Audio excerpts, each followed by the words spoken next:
So I want to talk about Marcellus Williams, the guy who was just killed. He was on death row for a while, and they just gave him a lethal injection. I think it was 2 days ago in Missouri, which is one of the few states that actually still has capital punishment. If you actually have looked into the story, and I'm sure a lot of you have, about how, new evidence came out that shows, DNA evidence that indicates that he was not the killer of that woman who was stabbed, like, I forget how many times, but she was murdered brutally in 1998.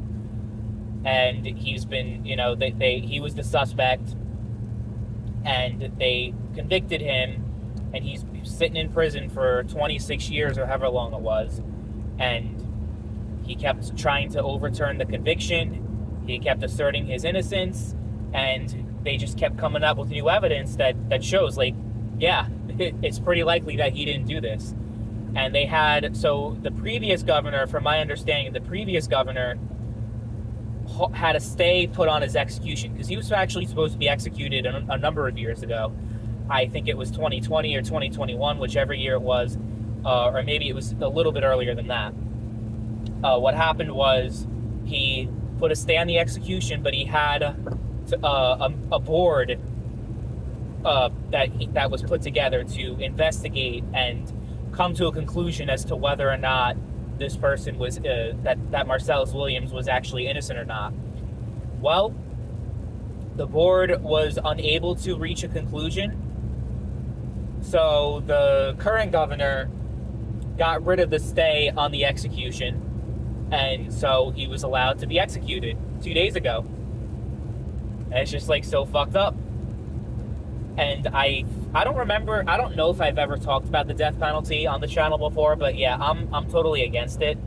On the other hand, though, if it were me, to be locked like an animal, especially for a crime I didn't commit, to choose that or death, there are actually a lot of criminals. I'm not saying that this guy was actually a criminal, but even people who did commit heinous crimes and did all this shit, there's a lot of them that would actually prefer the death penalty. And, even if I didn't commit said crime, but I'm in there for the rest of my life, I think I'd pick the death penalty too, because it's just not a way to live. Not a way to live life. It's like such a horrible, y'all know how prison is. Most of us have probably never been there before, but we have an idea of, yeah, it's not a good experience. It's not a place that you want to be. And you're not really living much of a life when you're in there. So it's it's fucking sad. In Missouri, this fucking, like, thing is, like, this is a clearly, like, objectively fucked up situation. And I haven't even seen, like, I'm sure there are people out there that are saying, oh, it was actually justified. The guy, he's clearly the one that did it. The evidence clearly shows that that's not the case, but I'm sure there's, like, a few people out there, but most people on the right are just silent about this, because most of them are pro-death penalty, which I guess is ironic because of the whole pro-life stance that they take. But they're like, we support the death penalty. We believe that punishment is death. To be fair, in that case, their whole logic is death penalty for people that committed a crime. They did that to themselves. When it comes to an unborn fetus, I guess it's an innocent life that didn't deserve to be killed. So I'll give them that. Maybe there isn't necessarily innate hypocrisy in being pro-life and pro-death penalty. But I just think it's also, it shows, though, because, their whole thing is, they're very pro-capital punishment, and they think that anyone who commits I would say, like, murder, at least. I don't think that your average conservative thinks the death penalty should be held for someone who commits, like, tax fraud or something. Because there are a lot of different things that you can end up in prison for that's not necessarily a violent crime, or even a crime that has victims. You know what I mean? Like, there's a whole bunch of different types of crimes out there.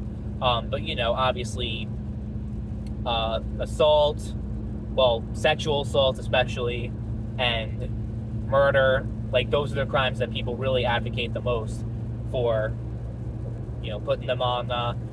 There's different methods. There's the lethal injection, which is the most common one. But I think there's a couple of states that actually use the firing squad method, which is, I think, Utah, and I forget, but there may be one or two other ones where they basically have like a whole bunch of people lined up with a rifle.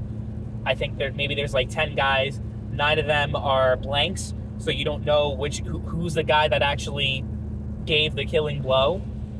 And I don't think they even aim for the head. I think they shoot them in the chest, but the caliber is so, like, it's such a strong caliber, and they aim right for the heart that you're not gonna live for, like, it's pretty much instantaneous death. And I think there was one guy who was supposed to get the lethal injection, and he actually preferred the firing squad. He preferred it because he did, the lethal injection it's not necessarily instantaneous. You just start to fade away, but you can feel like your organs start to shut down, and it's like a really, really bad, not a great experience. But with the firing squad, it's instantaneous. I know they did the electric chair for a while, but I don't think anyone does that anymore. That's kind of antiquated. So it's I'm not really pro death penalty. I used to be for it a long time ago. I used to, think, but it assumes that the justice system is perfect. That's one thing. It assumes that you always get the right verdict all the time, even with the most heinous crimes. You would think, like, there's such overwhelming evidence that this person did it. Like, it makes sense, the death penalty. But, realistically, like, in order to have an actual justice system, you need to have it where people can appeal. But when it comes to appeals and all that kind of stuff, it's actually more costly to the taxpayer, to have the public defender and to have all these court proceedings and to have this and to have that. It's more costly to the taxpayer to do that than to have the death penalty as a policy where people appeal it and all those court processes take place, than to just not have it at all. And I guess you could argue, because I say that I prefer, like, if I were a criminal, or even if I wasn't a criminal but was held in prison, I'd prefer to be put to death because I'd be put out of my fucking misery, and it's actually kind of the easy way out. So even if you do believe in punishment for the most heinous crimes and people should be punished for all that, then you might actually come to the conclusion that the death penalty is not serving the best interest in justice. I think if you're like, you should be fucking rotting and, just be that. Like, I think if you did do it, you deserve it. But guys like him, like Marcellus Williams, is an example that the justice system is far from perfect. Like, it's not even close. I mean, granted, can I name other countries where it's, like, so fucking perfect compared to the U.S. and they don't have wrongful convictions, they don't have this and they don't have that? No. Like, I'm not trying to say, like, America is just this uniquely fucking horrible place like so many other people do. America is a very flawed country. But I will say, like, compared to, like, all the other, I guess you could call advanced civilized nations, like the European countries, like Canada, and Australia, whatever places, Japan even, like, all these different countries, I think I could confidently say that it's not like, oh my God, their justice system and the way things are done, or just everything in general, is so much better over there. I don't necessarily believe that. Like, everything seems to indicate the contrary. Like, there's no such thing as a perfect country. But at the same time, just because I'll say that, doesn't mean that I believe we should be complacent and be like, well, it's America, it's like the greatest country on earth, you need to be a patriot and all that kind of stuff. And there's a fucking multiple cop cars here. I'm trying to pass because there's a lot of action going on. I don't know what that's all about. Did the person run into a ditch? I don't know what happened. Okay, that was interesting. But do I think it was racially motivated? Because that's something that people talk about. Possibly. But, there's a lot of times where they... I would like to think that if it was a white person, that it would be the same thing, that they wouldn't look into the evidence, they wouldn't let the person go. But I'm honestly not sure. I don't know what was running through the mind of the governor that was like, yeah, let the execution go forward. Was he thinking like, oh, we got another N-word, We got him fucking, we're fucking killing more people like him, it's a win. I don't know what his thought process was behind it, because I can't think of any like reason. Like it's pretty clear that he was an innocent man was killed. It's very fucking clear that that's what happened, and it's so fucking frustrating. And there's so many stories like it, but yeah, I mean, if it were New York, it wouldn't be happening in the first place, because I don't believe they even have the death penalty. And other states, like, you know, some not even, I don't know.